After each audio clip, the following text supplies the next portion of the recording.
ദേശീയപാത വടകരയിൽ ഉയരപാതയുടെ തൂണുകൾ സർവീസ് റോഡിലെ ഗതാഗതത്തിന് ഭീഷണിയായ ഭാഗത്ത് സർവീസ് റോഡ് താഴ്ത്തിയോ കൂടുതൽ സ്ഥലം ഏറ്റെടുത്തോ പ്രശ്നം പരിഹരിക്കാൻ ശ്രമം.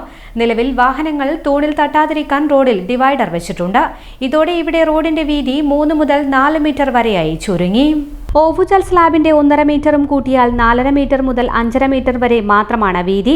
മറ്റിടങ്ങളിൽ റോഡ് 5.5 മീറ്ററും സ്ലാബ് 1.5 മീറ്ററും ഉൾപ്പെടെ 7 മീറ്റർ വീതി സർവീസ് റോഡിനുണ്ട്. ഇവിടെ മാത്രം വീതി കുറയുമ്പോൾ ഗതാഗതത്തെ ബാധിക്കുമെന്ന ആശങ്കയുമുണ്ട്. ലിങ്ക് റോഡ് ജംഗ്ഷനിൽ തുടങ്ങി നാരായണനഗരം ജംഗ്ഷന് സമീപം അവസാനിക്കുന്ന ഉയരപാതയുടെ ഏതാണ്ട് മധ്യത്തിലായി കിഴക്ക് വശത്തെ സർവീസ് റോഡിലാണ് പ്രശ്നം. ഇവിടെ ഉയരപാത വളഞ്ഞു വരുന്നുണ്ട്. ഈ വളവിൽ 3 തൂണിന്റെ ഭീമാണ് സർവീസ് റോഡിലേക്ക് കയറിയത്. ഇവിടെ തൂണിന് ഉയരവും കുറവാണ്. ഇതോടെ സർവീസ് റോഡ് വഴി വരുന്ന വലിയ വാഹനങ്ങൾ തൂണിൽ തട്ടുന്ന നിലയായി. ഇതൊഴിവാക്കാൻ 2 മീറ്ററോളം വീതിയിൽ സർവീസ് റോഡ് ഗതാഗതത്തിൽ നിന്ന് ഒഴിവാക്കി.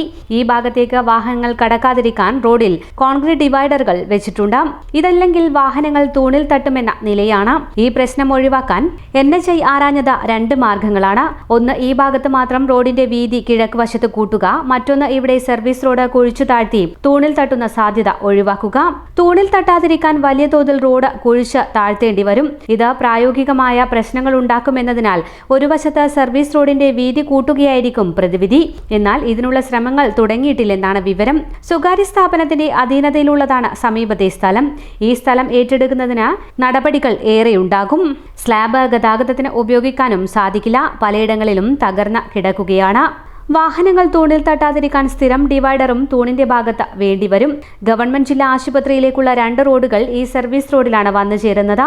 അതുകൊണ്ട് തന്നെ എപ്പോഴും തിരക്കുമുണ്ടാകും. ഈ തിരക്കുള്ള ഭാഗത്ത് തന്നെ വീതി കുറയുന്നത് ഗതാഗത കുരുക്കിനും ഇടയാക്കും.